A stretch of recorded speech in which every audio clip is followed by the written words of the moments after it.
Welcome everyone to today's Problem Lounge. In the lounge today, chilling in our couch, we're going to talk about something that comes down every now and again before a new patch, sometimes very often before a new expansion, which is dev interviews, trying to point what they are planning to improve in the next expansion. And lo and behold, what happens very often is a discussion about tanks, a discussion about how to get players more interested and engaged in the role.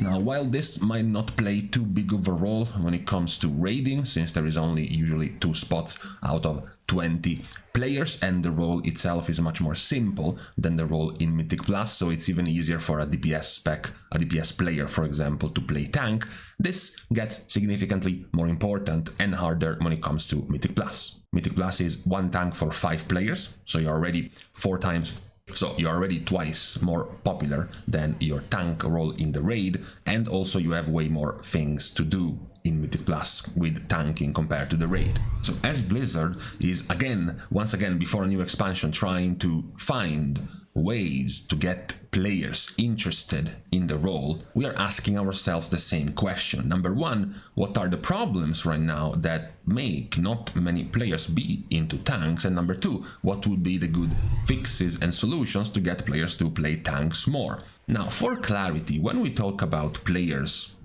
wanting to play tanks more, we're not talking about these kind of players.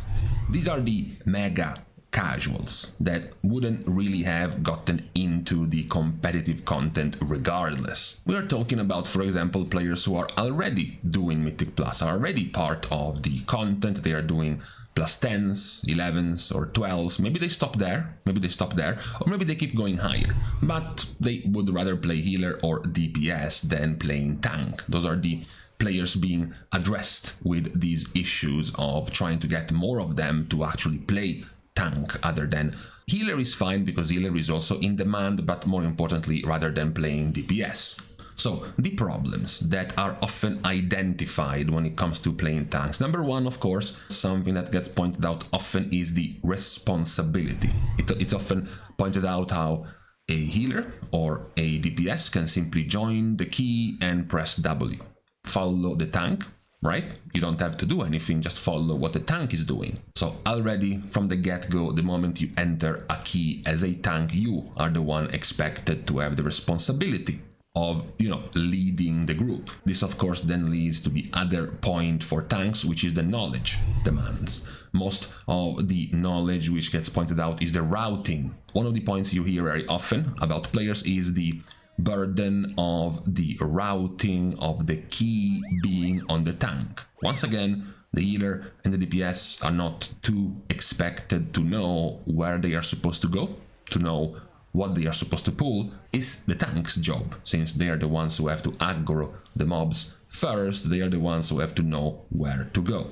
And this is identified by the player base as a major source of stress, of anxiety, because of course then if you fail, it's on you. If you have these, embarrassing moments where you reach the last boss and the mob counter reads 92%. You missed like 2 packs of mobs before the last boss. Then you have, of course, the unappealing nature of the role, the fact that many players enjoy DPSing. They enjoy the DPS number, and by nature, of course, tanks don't do enough or as much damage as a DPS, or even healing. Healers can tell they are doing well if they get to heal through a mechanic. DPS can tell if they are doing well by comparing themselves with the damage of other players. Tanks don't really have any way to compare themselves with anything other than being able to survive at the end of the fight.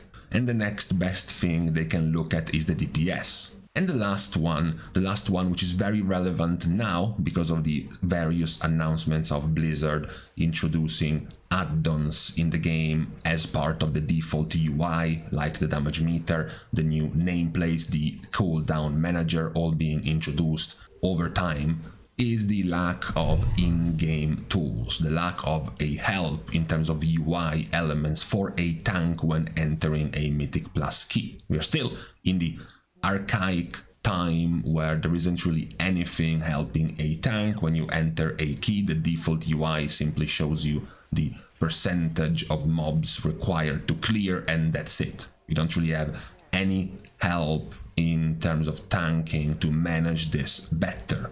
So the first solution is already in terms of the UI elements. We definitely do need something for tanks to manage this, to be able to get to know their pulls more easily. Since we're talking about Blizzard introducing add-ons in the game, in their own version, it's definitely time to add the MDT, the Mythic plus Dungeon tool, as part of the default UI in some way.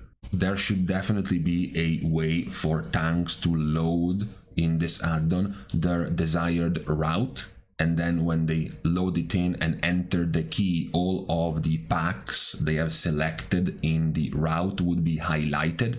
They would be having, for example, an arrow on them or a big targeting circle all around the pack to show that they are part of the route. Something like this, for example, if you're running in this Ecodome key and you have selected your route, you would see as a tank, by clicking a very simple keybind that you have paired with this feature, something that allows you to immediately be able to see all of the different groups and whether or not you have selected them to be part of your routing, or if you have ignored them as part of your routing, right?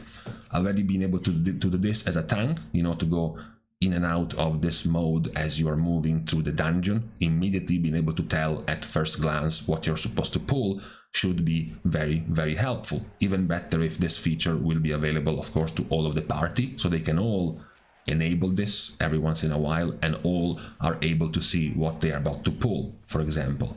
This would already simplify a lot of the issues that many players have with routing if you make it way more in-game, cooked in-game, rather than being as clunky as it is now. You have to open an add-on in-game to select the packs you want to pull, but then once you're actually playing, you don't get to see it. You don't get to see it in-game. Meanwhile, with this adjustment, it will be much easier for you and much more streamlined for you to deal with this stress of going through the correct route as a tank. Some players have also suggested an interesting alternative.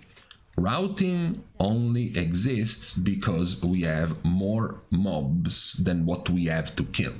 That's why we need a route, because we need to decide which one of the 130% count available mobs in the dungeon we want to kill to stay at 100. Since the dungeon is timed, we only want to kill the least amount possible to reach 100% but not try to go any over. So obviously some players have mentioned, okay, what if we just remove the routing? Meaning we go down to 100%. Meaning every single mob you see in the dungeon has to be killed.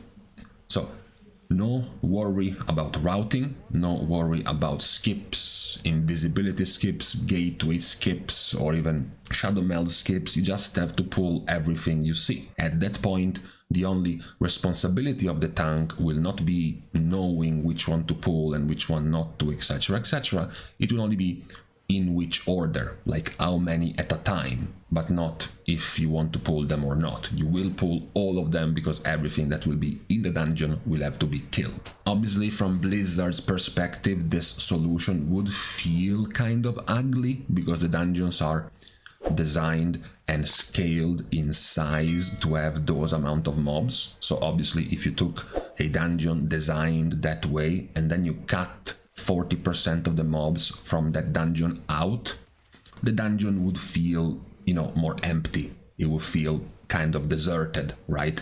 But for the sake of competition, for the sake of also making the life easier for your players, it will be also a good solution. Another alternative could be DPS. At this point, we know players are very into competing with one another, seeing DPS, damage done, as a good way to sort of test the value of your character, your knowledge of the character, by being able to compare yourself with other players and the DPS they can do in that key, for example. Tanks, however, would only be able to compare themselves with other tanks, and their damage done is still quite a ways lower than the DPS. So maybe if you increased the DPS done of tanks to make them comparable to a DPS spec, it would be more appealing. This would open up some kind of abuse, of course, because at that point, what would stop you from running 4 tanks in a key? If the tank is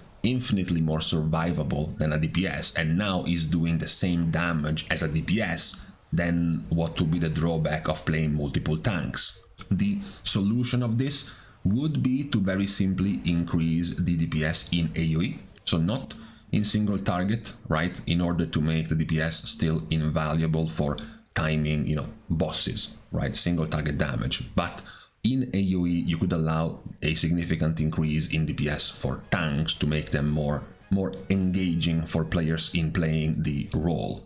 Another possible solution would be to try to tinker a bit more with the bottleneck of difficulty or the bottleneck of requirements in Mythic Plus. Basically, it means this. This is essentially how Mythic Plus has been working for a while now. You're going to have a key level, and that key level, how high you can get in a key, is going to be decided by the lowest strength out of the 4 typical strength in your group in a Mythic Plus key, which is how much can the tank survive, how much can the rest of the group survive from one-shots, from just constantly higher scaling damage of random balls, random targeting of players in the group that will eventually grow high enough to start straight up killing you. And then you have the DPS required in order to time the key, and then you have the HPS required in order to time the key, to survive the mechanics of certain bosses, for example, to survive and finish the key. And any one of these will be a bottleneck, because if any one of these will be lower than the other, that's when you stop. If you can't survive one-shots at a plus 22, it doesn't really matter if you have the DPS required for a plus 28, or the tank can survive all the way up to a plus 25. If you die to one-shots in a plus 22, that's as far as you go. Same goes for DPS required. If you can survive one-shots up to a plus 28, but your DPS holds you down to a plus 22, that's where you stop. So one of the suggestions could also be, what if we slow down on the tank damage? What if we make the tank more easily survivable, so you're not at that super high risk constantly? Every Mythic Plus pool of trash mobs is like a very hard challenge for the tank to survive, to manage their cooldowns, to have enough of them available for the next pack to be able to survive. What if we slow down on that? We make the tank's life slightly easier, and we make it harder elsewhere, in some of the checks that have been traditionally easier to make.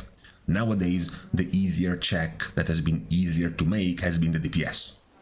It has been quite a few seasons now that the DPS required has not been the #1 source of you failing keys. It's been quite a few seasons now where being able to survive, being able to just make it alive at the end of the line was way more, eventually ended up being way more important than squeezing as much damage as you could. Last time surviving was much easier and you were trying to min-max everything you could about damage was all the way back in Shadowlands, over at this point 2 expansions ago. So what if we make tanking easier, surviving easier, and now requiring way more min-maxing about DPS? This could make getting into tanking less of a daunting role for players. They would have more room for mistakes, more room for learning and understanding how to place their defensives, their mitigation, their active mitigation, and surviving still,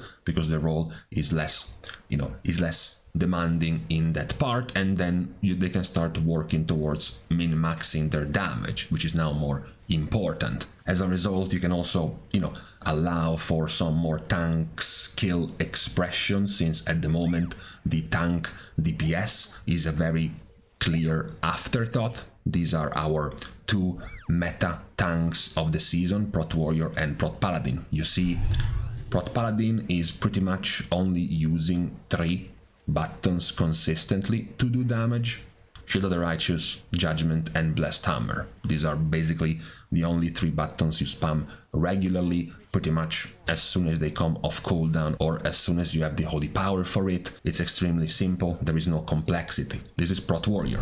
Same thing. Thunder Blast and Thunderclap are the same button. Shield Block and Ignore Pain of the GCD mitigation buttons. So effectively all that you're spamming for damage as a Prot Warrior is Shield Slam, Revenge, and Thunderclap. It's again just 3 buttons. So you could make staying alive easier, surviving easier, and add 2 to 3 extra relevant DPS buttons to tank rotations to allow them to min-max their damage done a little bit more. Perhaps start introducing again way more damage buttons that also fit into your damage reduction rotation. So increasing the complexity of the rotation while making it staying alive slightly easier.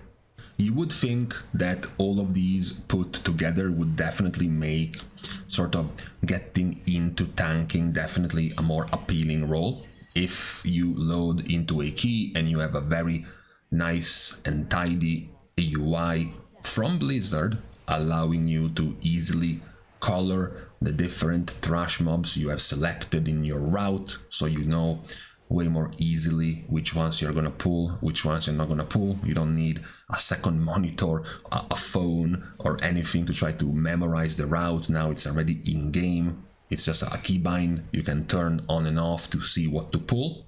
You're gonna be doing way more damage. You have extra buttons to press for your damage rotation to make it more satisfying to you to do more damage, and you're gonna be taking less damage, especially white hits. White auto attack hits from mobs. Those are like 70+% of the damage a tank takes. So you can still keep tank busters, maybe even add more dangerous tank mechanics, but those are the times you have to time your defensives, and then the danger goes away. Meanwhile, nowadays the danger is always there. Tanks can literally just die from 5 different mobs auto attacking them within 1 second and just killing them.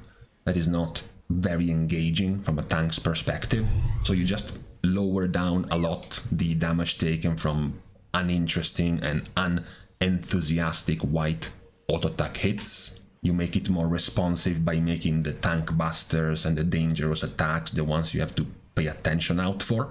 But outside of those windows of damage, you can focus on doing damage yourself. Those could definitely be good ways to incentivize tanks to tank more compared to the situation we are in right now. We have a bit too many players sort of scared out of tanking due to the pressure, the anxiety, the stress of the responsibility of having to lead the key. So obviously, if you make leading the key more straightforward, more laid back, more simple, you allow more players to be able to get into this role more easily. Then, of course, there is still room for this to become way more complex at the very high-end level keys. This whole discussion is not about plus 20s, or even plus 18s, 17s, 16s, or 15s. The problem is players not getting into tanking. So we're talking about 10s here, we're talking about 12s, the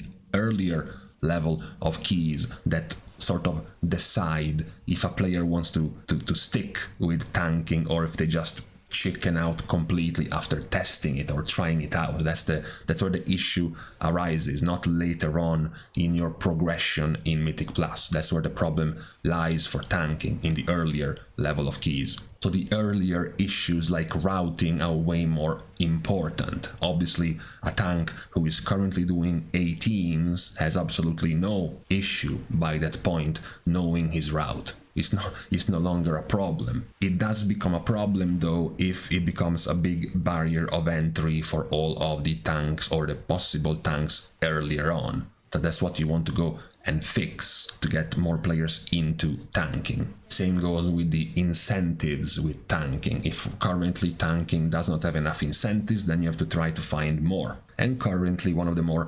recognizable incentives for players to get into a role and get into it is the DPS. The damage done. Doing more damage is apparently always cooler. So that could also be a way to get players more interested and invested into tanking. These were just some of the thought out solutions on how to get players getting to play tank more. Of course, we have seen for the nth time Blizzard pointing out they were looking for solutions to get tanks and healers as a role more appealing for the next expansion. So we will see what will be their supposed solution for this. For now, these were the thoughts we cooked up in terms of making tanking great again, but we will see what will Blizzard respond with in midnight. But for today though, on this Tuesday, on the eve of yet another weekly reset in the game, we can now leave each other. We're starting the goodbyes by thanking everyone for having watched the video, together with of course everyone else who has been supporting completely for free by liking and commenting down below, as well as subscribing to the channel itself. Now, with these things out of the way, thank you guys again for watching, see you guys tomorrow, and in the meantime, I don't know, for some reason today we have decided to just keep our voice about 3 levels lower, on a more chilled, laid-back tone. I don't know, I just felt like it.